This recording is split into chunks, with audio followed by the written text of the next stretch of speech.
I'm here with Mark Seaman from Front Row Motorsports for another interview. How are you doing, Mark? I'm doing great. All right. So, Front Row was and it made the race in Darlington. And what position you guys finish in? We unfortunately finished 42nd. Yeah. Transmission went out on about lap 127. Oh, really? Yeah, we actually qualified 29th, but the rule states that the 43rd spot is available for a past champion, or goes to the last car that has to qualify in on speed, which unfortunately was us. But so we had to start 43rd, and we had a pretty good race. But Kevin, as the race was going on, we made some pit stops. He kept saying something was wrong with the transmission, and eventually at around lap 100 or so, he lost gears 1 and 2. I see. And then on the restart, I think it was lap 127. I don't have it right in front of me. The whole thing broke out, and so we had to park the car, unfortunately. So we finished 42nd. At least you guys made the race. That's great. Another suggestion: do you think NASCAR should change the qualifying procedure? I think they should. I don't know if I necessarily have exactly what the answer to that is. You look back at, for instance, Michael, the biggest example so far, the most glaring injustice, in my opinion, didn't even involve us, but Michael Waltrip actually qualified 20th at Talladega. Oh, yeah. And went home. Yeah, I understand that. I do not. Yeah. I don't know. I don't really have the answer on how they should change it. And I will say this: there's something to be said too, where right now the guys in the top 35, for the most part, don't work on qualifying. I see. Yeah. And so if they knew they had to qualify, they probably, a lot of those cars you would see their speeds pick up. So just by saying, if they change it, it doesn't necessarily mean that the cars that are fast now would continue. Like the go or go homers could still possibly have problems because some of those guys would pick up their times, I think. Yeah, I see. They're, and right now all they're doing is worrying about setting up for the race, for a race setup. Now, Front Row, you guys were at the Nextel All-Star Challenge, and unfortunately we saw Boris get in that accident. But Kevin, talk about being in the wrong place at the wrong time. I know. Oh my goodness. Now Kevin LePage did finish on the lead lap, right? He did. He finished in 19th, actually. That's great. By the way, I voted for Kevin LePage. I think I told everybody on the website, vote for Kevin LePage for the All-Star race. I guess he didn't get. We appreciate that. Yeah. And I guess maybe there's some sort of voter fraud. I guess he didn't win. I don't know what happened, But I kept voting and voting. But, Kenny Wallace made it. St. Louis, and I respect him.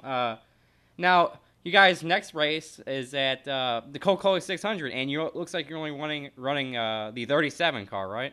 Yeah, we're just going to run the 37 with Kevin in it. It's just gotten to the point, it's just so hard to get in.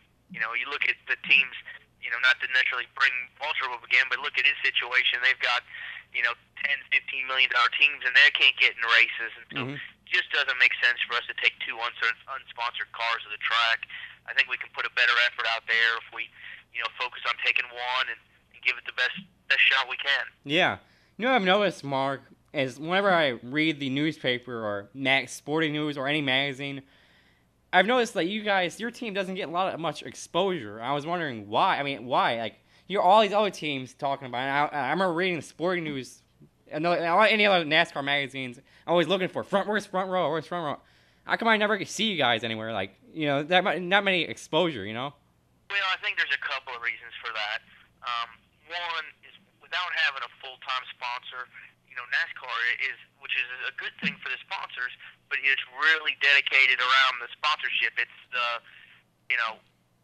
like you take Junior, for example. Obviously, you hear a lot about DEI lately and with everything that's going on there, but it's always the Budweiser, Dale Jr.'s Budweiser Chevrolet. It's not, you hardly ever hear it referred to as the DEI Chevrolet. Yeah.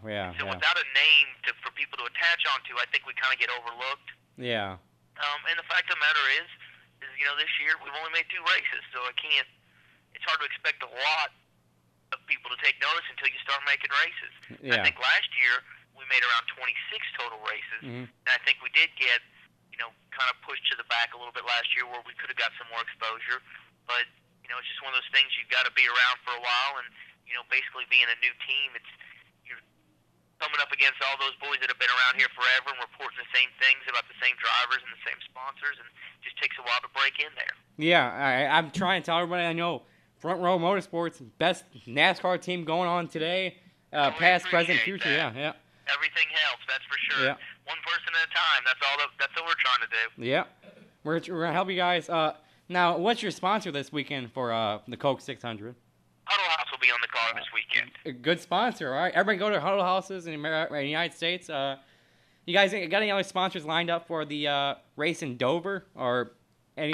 Yeah. Continental Fire and Safety, who was with us last year for the Dover races, will be on the car for Dover. All right. And you're gonna run the 37, right? Correct. All right. 37 and with Kevin driving. All right. And is any news running the 34? You guys gonna run any other races? As of right, we probably will, but we don't know which races those are at this point. I see. Right now, we've only got 2 car of tomorrows ready. We've got 2 more in various stages of production. So, we don't want to put 2 out there. Yeah. So we can at least get 1 more ready to go. Yeah. So I don't know. We probably Daytona, maybe New Hampshire. All right. Might run the second car, or maybe Daytona would be my guess. My guesses for the next 2 possibilities. I see. I don't know if you know this or not, but I'm just assuming. Will you guys hire Ted Christopher for New Hampshire?